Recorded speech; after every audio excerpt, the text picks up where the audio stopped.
السلام عليكم ورحمة الله وبركاته. الحمد لله رب العالمين، والعاقبة للمتقين، ولا عدوان إلا على الظالمين.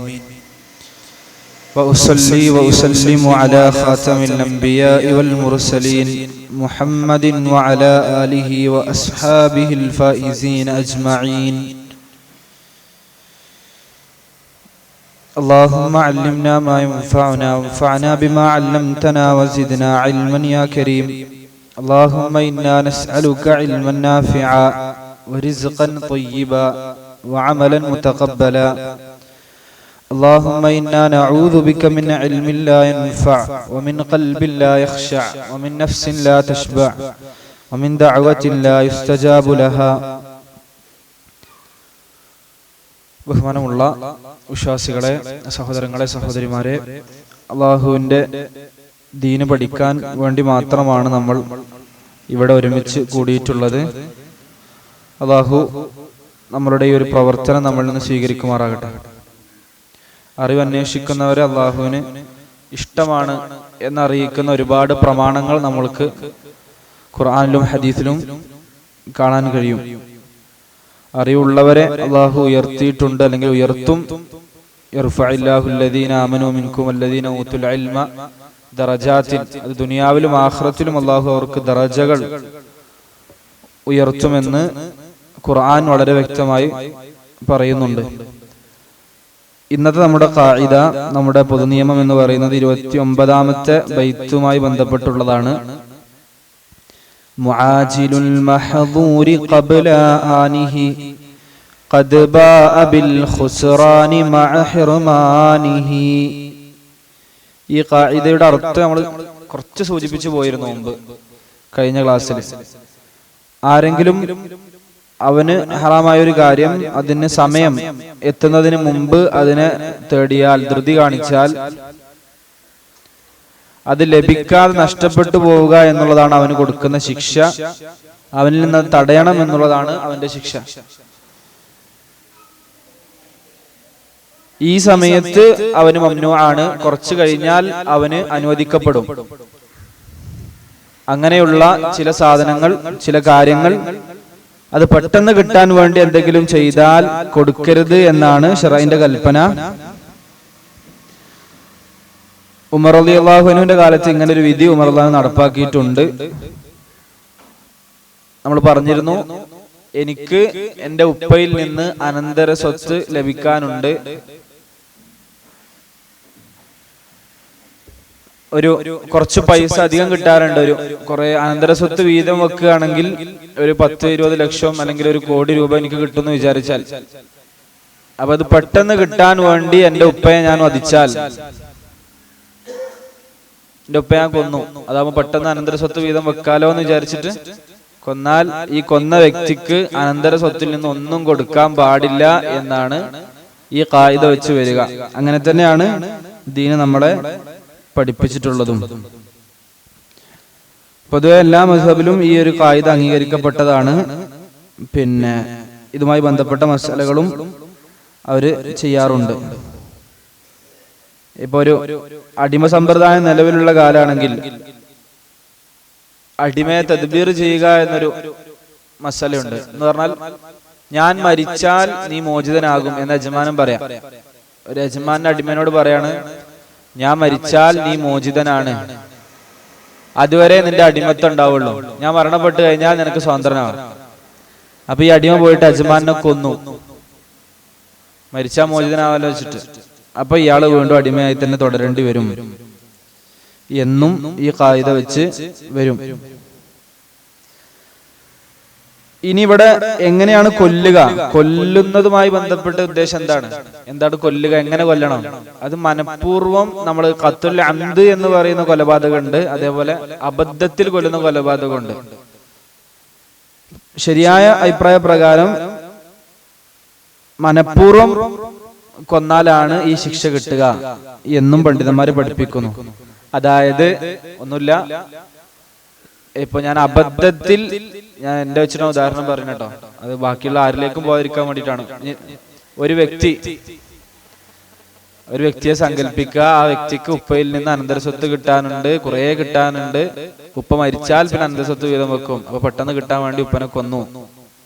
അത് മനഃപൂർവ്വം തന്നെ ഉപ്പനെ വിഷം കൊടുത്തു കൊന്നു, അല്ലെങ്കിൽ കത്തി കുത്തി കൊന്നു. എങ്ങനെ കൊന്നാലും മനഃപൂർവ്വമുള്ള കൊലപാതകത്തിനാണ് ഈ ശിക്ഷ കിട്ടുക. അബദ്ധത്തിൽ അവന്റെ കയ്യിൽ നിന്ന് എന്തെങ്കിലും പറ്റിപ്പോയാൽ ചില പണ്ഡിതന്മാരൊക്കെ തടയപ്പെടുന്നു പറഞ്ഞിട്ടുണ്ട്, ചില പണ്ഡിതന്മാരെ അത് അംഗീകരിച്ചിട്ടില്ല. പിന്നെ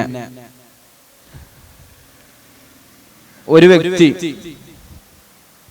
ഒരു ഭാര്യയും ഭർത്താവിനെയും പിരിക്കാൻ നോക്കാം.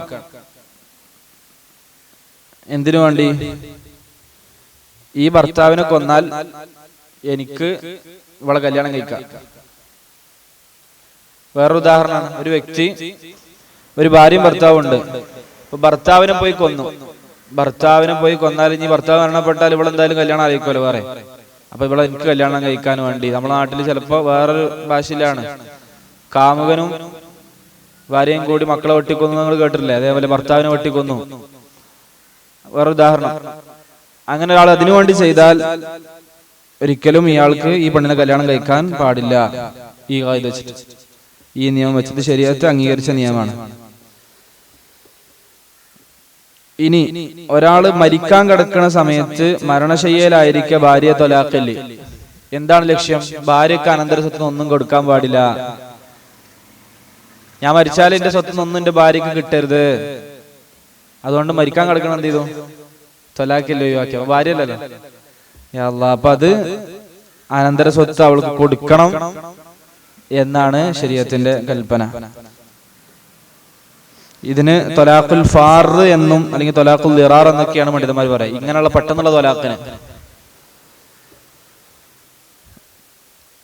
അപ്പൊ ഇതാണ് നമ്മൾ ഇതിപ്പോ ദുനിയാവില് മാത്രമല്ല ആഖിറത്തിൽ നമ്മൾ ഇതുമായി ബന്ധപ്പെട്ട കാര്യങ്ങൾ കാണാം. അപ്പൊ ഒരാൾ മൻ ശരിബൽ ഖംറ ഫിദ് ദുനിയ ഹുരിമഹ ഫിൽ ആഖിറ, ആരെങ്കിലും ദുനിയാവിൽ കള്ളു കുടിച്ചാൽ ആഖിറത്തിൽ അവനത് തടയപ്പെടും എന്ന ഹദീസും, അതേപോലെ തന്നെ ലാ തൽബസു അൽ ഹരീർ, നിങ്ങൾ പട്ട് ധരിക്കരുത്, ഫൈനഹു മൻ ലബിസഹു ഫിദ് ദുനിയ ലം യൽബസഹു ഫിൽ ആഖിറ, ആരെങ്കിലും അത് പട്ട് ധരിച്ചാൽ ദുനിയാവിൽ ധരിച്ചാൽ ആഖിറത്തിൽ അവൻ അതിൽ ധരിക്കപ്പെടുകയില്ല എന്നുള്ള ഹദീസൊക്കെ ഇതുമായി ബന്ധപ്പെട്ട് തന്നെയാണ്. നമുക്ക് അനുവദിക്കപ്പെടുന്നതിന് മുമ്പ് നമ്മൾ അത് ധൃതി കാണിക്കരുത്. പിന്നെ അതുമായി ബന്ധപ്പെട്ട് പിന്നെ ആത്മീയമായി പറയുകയാണെങ്കിൽ പൊതുവെ ഒരു സമയം ആകുന്നതിന് മുമ്പ് സമാൻ പറയല്ലോ, മൂക്കാതെ വയ്ക്കാന്ന് പറയലുണ്ടല്ലോ, അതും പാടില്ല. അപ്പൊ അത് കിട്ടാതെ പോവാണ് ചെയ്യുക. പരമാവധി ഏത് കാര്യവും അതിന്റെ സമയം വരെയാണ് ചെയ്യേണ്ടത്. അതിന് മുമ്പ് ധൃതി കാണിച്ചാൽ ചിലപ്പോൾ അതെന്ത് ചെയ്യാണ്, നഷ്ടപ്പെട്ടു പോവാണ്. ഒരാള് പിന്നെ പണ്ടൊരു വിദ്യാർത്ഥി, നമ്മുടെ കാലത്താണെന്ന് എന്റെ ഓർമ്മ, ജാമ്യയിൽ പഠിക്കാൻ വന്നു. ആ വിദ്യാർത്ഥി പറഞ്ഞു, എന്തിനാ ഈ ഭാഷയൊക്കെ പഠിക്കുന്നത്, നേരെ ഖുർആൻ ഹദീസൊക്കെ പഠിച്ചാൽ പോരെ, നേരെ അങ്ങോട്ട് പിന്നെ കിതാബുകളൊക്കെ കടന്നാൽ പോരെ, ഈ അറബി ഭാഷയും നഹ്വും സർഫൊക്കെ പഠിച്ചിട്ട് എന്താണ് കാര്യം? അതായത് ഒരു കാര്യം എത്തുന്നതിന് മുമ്പ് അതിലേക്ക് ചാടുകയാണ്. ആ കുട്ടി അവസാനം നിർത്തി പോകുന്ന അവസ്ഥയാണ് ഉണ്ടായത്. അത് അള്ളാഹു കൊടുക്കുന്ന ഒരു ശിക്ഷയാണ്. ഒരു സമയം ആകുന്നതിന് മുമ്പ് നമ്മളെ കാത്തുരക്ഷിക്കട്ടെ, നമ്മളെ സ്വഭാവം പഠിച്ച് നന്നാക്കട്ടെ. അതിലേക്ക് എടുത്തു ചാടിയാൽ ഒരു പക്ഷെ അത് കിട്ടാതെ പോവുകയാണ് ചെയ്യുക. ഇനി ഇതേപോലെ തന്നെ നമ്മൾ മനസ്സിലാക്കേണ്ട ഒരു കാര്യമാണ്, ആരെങ്കിലും അള്ളാഹ്ക്ക് വേണ്ടി എന്തെങ്കിലും ഒഴിവാക്കി അള്ളാഹ്ക്ക് വേണ്ടി വേണ്ടാന്ന് വെച്ചാൽ അതിനേക്കാൾ നല്ലത് ആര് പകരം കൊടുക്കും? അള്ളാഹു പകരം കൊടുക്കും. അത് ഇതുമായി ചേർത്ത് വെച്ച് മനസ്സിലാക്കേണ്ട കാര്യം തന്നെയാണ്. മൻ തറക്ക ശൈഅൻ ലില്ലാഹി, ആരെങ്കിലും അള്ളാഹുവിന് വേണ്ടി എന്തെങ്കിലും ഒഴിവാക്കിയാൽ അവ്വലഹുല്ലാഹു ഖൈറൻ മിൻഹു, അള്ളാഹു ആ വ്യക്തിക്ക് അതിനേക്കാൾ നല്ലത് പകരം കൊടുക്കും എന്നും ഹദീസുകളിലും ഉണ്ട്. ശരീഅത്തിന്റെ പ്രധാനപ്പെട്ട ഒരു കാര്യം, നമ്മൾക്ക് അള്ളാഹ്ക്ക് വേണ്ടിയാണ് നമ്മൾ ഒഴിവാക്കി ശീലിക്കുന്നത്. അള്ളാഹുവിനോടുള്ള സ്നേഹത്തിന്റെ ഏറ്റവും പ്രധാനപ്പെട്ട ഒരു അടയാളാണ്, മഹബത്തിന്റെ ഏറ്റവും പ്രധാനപ്പെട്ട അടയാളാണ്. നമ്മൾ ഒരാളെ സ്നേഹിക്കുന്നു എന്നുള്ളതിന്റെ ഏറ്റവും പ്രധാനപ്പെട്ട അടയാളങ്ങളിൽ ഒന്നാണ് അയാൾക്ക് വേണ്ടി നമ്മൾ ഒഴിവാക്കുന്നു എന്നുള്ളത്. ഇരട്ടത്താവ് പാടില്ലല്ലോ. നമ്മള് പലതും ഒഴിവാക്കുന്നില്ല. ഞാൻ അള്ളാഹിന്റെ ആളാണ്, അള്ളാഹുവിന് വേണ്ടി അള്ളാഹുവിന്റെ അടിമയാണ്, എല്ലാ അർത്ഥത്തിലും അടിമയാവണമെങ്കിൽ, അബ്ദാവണമെങ്കിൽ, എല്ലാ അർത്ഥത്തിലും നമ്മൾ അടിമയാവണമെങ്കിൽ അള്ളാഹ്ക്ക് വേണ്ടി ഒഴിവാക്കി നമ്മൾ എന്ത് ചെയ്യണം? ശീലിക്കണം. ആ സമയത്താണ് നമ്മൾ അള്ളാഹുവിനോടുള്ള സ്നേഹം സത്യസന്ധമാവുക. ഈ തെർക്ക്, ത്യാഗം എന്ന് പറയുന്നത് ഇപ്പൊ ഹിജറക്കൊക്കെ ഉള്ള ഏറ്റവും പ്രധാനപ്പെട്ട പാഠവും ഇതന്നെയാണ്. ഹിജറയിലൊക്കെ എന്താ ചെയ്തത് സ്വഹാബത്ത്? അവരുടെ ഏറ്റവും പ്രധാനപ്പെട്ട അവരുടെ നാട്, അവരുടെ കുടുംബം, അതൊക്കെ വിട്ടിട്ടാണ് അവർ ഒഴിവാക്കി പോയത്. ഒക്കെ അള്ളാഹ്ക്ക് വേണ്ടിയിട്ടായിരുന്നു. അള്ളാഹ്ക്ക് വേണ്ടി ഒഴിവാക്കിയപ്പോൾ അതിനേക്കാൾ നല്ലത് അള്ളാഹു സുബ്ഹാനഹു വ തആല അവർക്ക് പകരം കൊടുത്തു എന്നുള്ളതാണ്. അപ്പൊ അള്ളാഹ്ക്ക് വേണ്ടി നമ്മൾ എന്ത് ത്യജിച്ചാലും അതിനേക്കാൾ വലുത് അള്ളാഹ് പകരം തരും.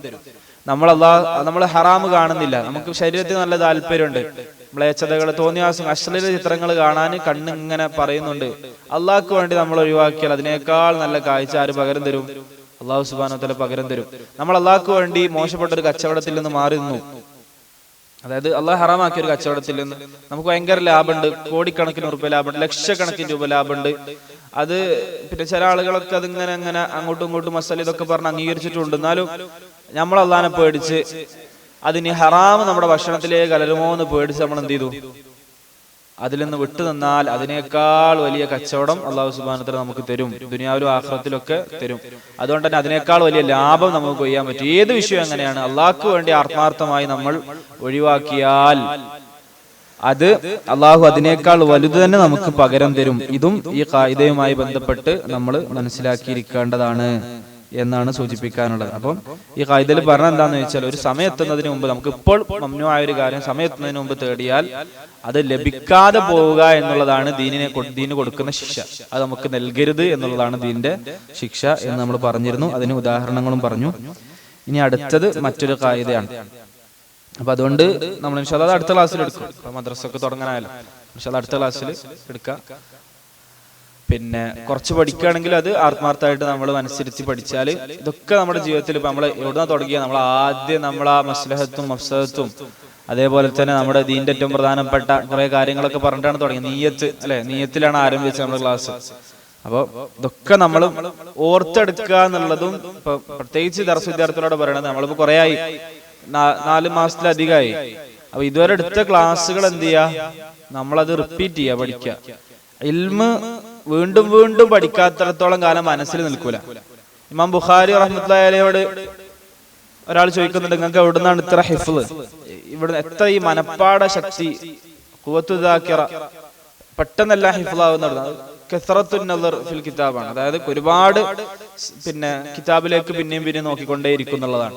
അപ്പൊ നമ്മൾ പഠിച്ച ഇൽമു പിന്നെ മുറാജ ചെയ്തിട്ടില്ലെങ്കിൽ പിന്നീട് അത് ഇനിയിപ്പോ ഖുതുബ കേട്ടാലും ക്ലാസ് കേട്ടാലും ഒക്കെ നമ്മളത് വീണ്ടും ഓർത്തെടുത്തിട്ടില്ലെങ്കിൽ പിന്നീട് നഷ്ടപ്പെട്ടു പോകാൻ ചാൻസ് ഉണ്ട്. അപ്പൊ ഇത്രയുമാണ് ഈ ഖായിദയുമായി ബന്ധപ്പെട്ട് പറയാനുള്ളത്. അല്ലാഹു സുബ്ഹാനഹു വ തആല ഇൽമിന്റെ വിഷയത്തിൽ അല്ലാഹുവിനെ സൂക്ഷിക്കുന്ന, അറിവ് അന്വേഷിക്കാൻ താല്പര്യം കാണിക്കുന്ന, മനസ്സിൽ പല കാര്യങ്ങളും താല്പര്യമുള്ളതുപോലെ ഏറ്റവും വലിയ താല്പര്യം പരലോകമാകുന്ന, അള്ളാഹുവിനോടുള്ള ഇഷ്ടമാകുന്ന, റസൂലുള്ളാഹി സ്വല്ലല്ലാഹു അലൈഹി വസല്ലമയോടുള്ള പിന്നെ ഇത്തിബാ പിൻപറ്റൽ വലിയൊരു കാര്യമായി കൊണ്ടു നടക്കുന്ന യഥാർത്ഥ വിശ്വാസികളിൽ, മുഅ്മിനുകളിൽ, മുഅ്മിനത്തുകളിൽ എന്നെയും നിങ്ങളെയും അള്ളാഹു ഉൾപ്പെടുത്തി അനുഗ്രഹിക്കുമാറാകട്ടെ. നമ്മൾ വന്നു പോയിട്ടുള്ള അപാകതകൾ റബ്ബ് മാപ്പാക്കി തരുമാറാകട്ടെ. അറിവ് പഠിക്കുന്നവരിൽ എന്നെയും നിങ്ങളെയും റബ്ബ് ഉൾപ്പെടുത്തട്ടെ. മുസ്ലിമായി ജീവിച്ച് മുസ്ലിമായി മരണപ്പെടാൻ അള്ളാഹു എനിക്കും നിങ്ങൾക്കും തൗഫീഖ് നൽകട്ടെ. അല്ലാഹുമ്മ തവഫനാ മുസ്ലിമീൻ വൽഹിഖ്നാ ബിസ്സാലിഹീൻ യാ റബ്ബൽ ആലമീൻ. റബ്ബനാ അസ്ലിഹ് ലനാ ദീനനാ الذي هو عصمة أمرنا واصلح لنا دنيانا التي فيها معاشنا واصلح لنا آخرتنا التي فيها معادنا واجعل الحياة زيادة لنا في كل خير واجعل الموت راحة لنا من كل شر. اللهم لا تجعل الدنيا أكبر همنا ولا مبلغ علمنا ولا غاية قصدنا ولا إلى النار مصيرنا يا رب العالمين. هذا والله أعلم واستغفر الله لي ولكم ولسائر المسلمين من كل ذنب فاستغفروه إنه الغفور الرحيم. وصلى الله وسلم وبارك على نبينا حبيبنا محمد والحمد لله رب العالمين. سبحانك اللهم وبحمدك أشهد أن لا إله إلا أنت أستغفرك وأتوب إليك. السلام عليكم ورحمة الله وبركاته.